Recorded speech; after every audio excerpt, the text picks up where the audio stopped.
नमस्कार, मैं हूं आप सबका पंकज झा और आज हम जो बात करने जा रहे हैं उस बात के बारे में आपने देख लिया होगा, सुन लिया होगा, लेकिन हम जो बताने जा रहे हैं वो ना उस समझ के बारे में जिसको लेकर ये बात उठी है। बात उठी है राजा भैया और अखिलेश यादव को लेकर। इसीलिए नेताजी वायरल है में आज जो वायरल हो रहे हैं वो हैं नेताजी यानी मुलायम सिंह यादव के बेटे, यूपी के पूर्व मुख्यमंत्री, समाजवादी पार्टी के राष्ट्रीय अध्यक्ष अखिलेश यादव। और उन्होंने जिनके बारे में कहा यानी राजा भैया के बारे में जो कहा वो एक बार नहीं कहा, जानबूझकर कहा, वो भी 4-4 बार कहा। और क्या कहा अखिलेश यादव ने, वो भी राजा भैया के क्या कहते हैं खूंटे पर, राजा भैया के इलाके में जाकर अखिलेश यादव ने ये बात कही। उस बात को सुनिए और देखिए, फिर बताएंगे उसके पीछे की कहानी। ये कौन है, किनका नाम ले रहे हो आप? कौन है, कौन है ये, कौन है? बताओ, यही तो है रघुकुल की रीत चली आई, प्राण जाए पर वचन न जाए। वचन का ही पता नहीं लगा, वादा किया था कि वोट देंगे और जब वचन उड़ गया तो हमने भी तय कर लिया कि जाए जहां जाना चाहें, ये समाजवादी पार्टी दोबारा उनके लिए दरवाजा नहीं खोलेगी। तो राजा भैया के बारे में अखिलेश यादव ने जो कहा कि हम तो आपको जानते ही नहीं, आप हमारे हैं कौन, कैसी बात कर दी अखिलेश जी आपने। ये राजा भैया तो आपके साथ मंच पर मैं खड़ा था सामने, मंत्री पद की शपथ ले रहे थे, कैबिनेट मंत्री की बात मार्च महीने की है। साल भी आपको याद होगा, मुझे भी याद है और आप सबको याद होगा 2012 का, जब अखिलेश यादव पहली बार यूपी के मुख्यमंत्री बने थे और 5KD के सामने वाले लामाटिनियर ग्राउंड में शपथ ग्रहण चल रहा था।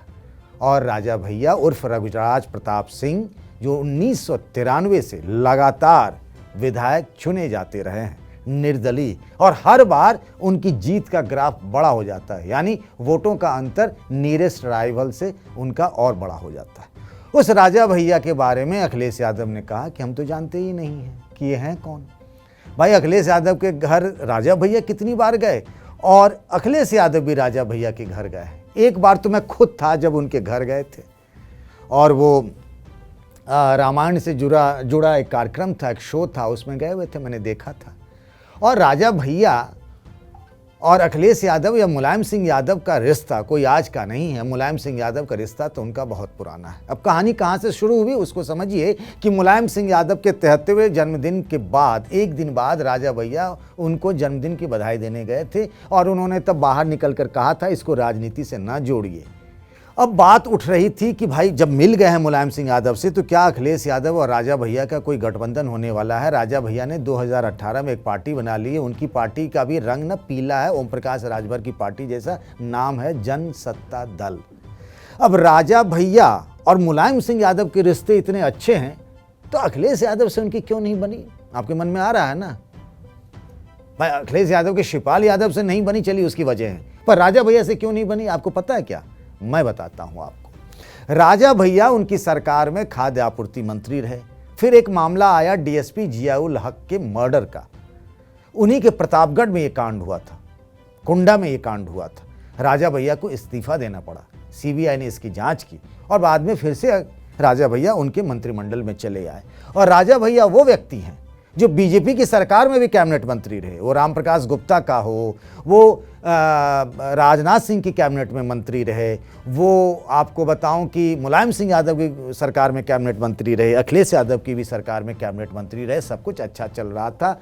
बात आ गई 2018 की और यहीं दोनों के बीच तलवार खिंच गई। तलवार खिंची कब? एक डिनर पार्टी के बाद। उस डिनर पार्टी में मैं भी मौजूद था, मेरी आंखों के सामने सब कुछ हुआ और उसके बाद जो हुआ वो सब भी मेरी आंखों के सामने, मैं इनफैक्ट उसका गवाह हूं, इसीलिए बात पूरी संवेदनशीलता के साथ कह सकता हूं। और ये जो बातें कही जा रही हैं कि क्या गठबंधन हो सकता है, जब कही जा रही थी इसका जवाब तो खुद अखिलेश ने दे दिया था, लेकिन तब भी मैं कह रहा था दोनों के बीच कोई खिचड़ी नहीं पकने वाली है। होटल ताज में साल 2018 में एक डिनर पार्टी हुई थी, उसमें चाचा शिवपाल यादव भी थे और राजा भैया भी पहुंचे थे। जब पहुंचे राजा भैया और उनके साथ एक और समर्थक विधायक थे, राज्यसभा का चुनाव था, उससे पहले 2017 में लोकसभा के 2 उपचुनाव हुए। एक फूलपुर से, जहां डिप्टी सीएम केशव प्रसाद मौर्य के उप मुख्यमंत्री बन जाने की वजह से फूलपुर पर लोकसभा के उपचुनाव हो रहे थे, और गोरखपुर में लोकसभा का उपचुनाव योगी आदित्यनाथ की सीट खाली कर देने की वजह से हुई, और दोनों जगहों पर बीएसपी ने समर्थन कर दिया था समाजवादी पार्टी का। समाजवादी पार्टी के उम्मीदवार जीत गए। तो अखिलेश यादव के मन में आया कि रिटर्न गिफ्ट दिया जाए। जब मायावती ने गिफ्ट दिया समर्थन का, तो मैं भी समर्थन का रिटर्न गिफ्ट दूं। तो राज्यसभा के चुनाव में हुआ कि उनके उम्मीदवार को जिता दिया जाए। बीजेपी ने भी अपने उम्मीदवार दिए थे, और एक सीट पर मामला फंस रहा था। अगर राजा भैया जिसके साथ जाते, उसकी जीत तय थी। राजा भैया और अपने समर्थक विधायकों को और शिवपाल यादव को, हालांकि शिवपाल यादव के साथ तब भी अखिलेश यादव के संबंध अच्छे नहीं थे, लेकिन तब राजनीतिक मजबूरी थी, और ये ज़रूरी भी था कि उन्हें भी खाना खिलाया जाए, उनका मन भी ठीक किया जाए। शायद गुलाब जामुन से शिवपाल चचा का मुंह मीठा हो जाए, तो चुनाव बाद अखिलेश का मुंह मीठा हो जाता। इस लिहाज से उन्होंने बुलाया था। सब पहुंचे थे। खुद अखिलेश यादव ने खड़े होकर होटल में राजा भैया का स्वागत किया, उनको अपनी बगल में बैठाया। दोनों के बीच में सिर्फ जया बच्चन ही मुझे दिखी थी उस दिन की बात। और बाहर जब निकले राजा भैया, तो उन्होंने कहा भी कि मैं समर्थन दूंगा, मैं उनके साथ हूं। लेकिन राजा भैया और मायावती के बीच जो रिलेशन है ना, वो जानने की जरूरत नहीं है। बच्चा बच्चा जानता है यूपी का, देश के कई लोग भी जानते हैं कि क्या किया था मायावती ने। मायावती जब मुख्यमंत्री बनी थी ना, तो बेती में जो राजा भैया का घर था, उसका तालाब तक खुदवा दिया था, क्योंकि राजा भैया पर आरोप था कि वो लोगों को जिंदा जो है वो तालाब में फेंक देते थे और मगरमच्छ उनको खा लेता था। यहाँ तक कि लखनऊ वाले उनके घर पर भी उन्होंने छापा पड़वाया था। राजा भैया पर पोटा लगा था, राजा भैया जेल गए थे। हालांकि राजा भैया को मायावती ने गुंडा का गुंडा नहीं कहा था, वो तो बीजेपी के नेता ने कही थी, अब वो हैं भी नहीं। चलिए इस पर बाद में बात करेंगे। बात जो हो रही थी कि राजा भैया और अखिलेश यादव की, आखिर क्यों कहा अखिलेश यादव ने, बस सब जानता है राजा भैया को। अखिलेश यादव के साथ की कई तस्वीरें, हंसते मुस्कुराते गले लगाते हुए, और अखिलेश यादव के कैबिनेट में मंत्री। और आज आप कह रहे हैं अखिलेश जी कि हम उन्हें जानते ही नहीं, कौन है ये राजा भैया, ऐसा ना कहिए। पर वैसा ही कह रहे थे क्योंकि उनको पॉलिटिकल मैसेज देना था।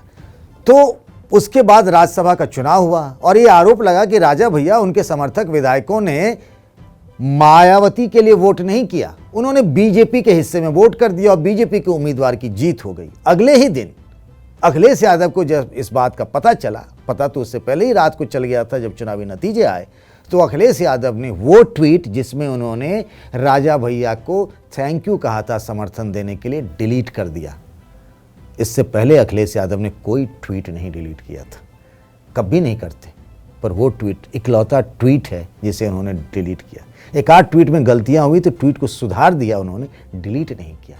तो जब आपसे कोई सवाल पूछे कि अखिलेश यादव ने कौन सा ट्वीट डिलीट किया, तो ये याद रखिएगा कि राजा भैया को समर्थन देने पर जो थैंक यू कहा था, वो ट्वीट डिलीट कर दिया। 2018 में ये हुआ।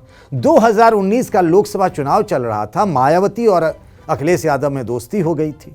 राजा भैया गए थे प्रतापगढ़ साझा उम्मीदवार का वो करने के लिए, प्रचार करने के लिए।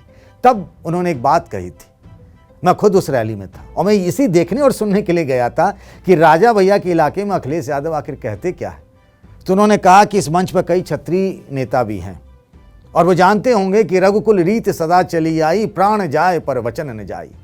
वो ये बताने और समझाने के लिए कह रहे थे कि राजा वो हैं जिन्होंने मुझे धोखा दिया, जिन्होंने अपनी बात पर कायम नहीं रहे, वचन के पक्के नहीं निकले, जबकि वो अपने को ठाकुर कहते हैं, ठाकुर नेता कहते हैं। और ये बात कहकर उन्होंने बड़ा पॉलिटिकल मैसेज देने की कोशिश की।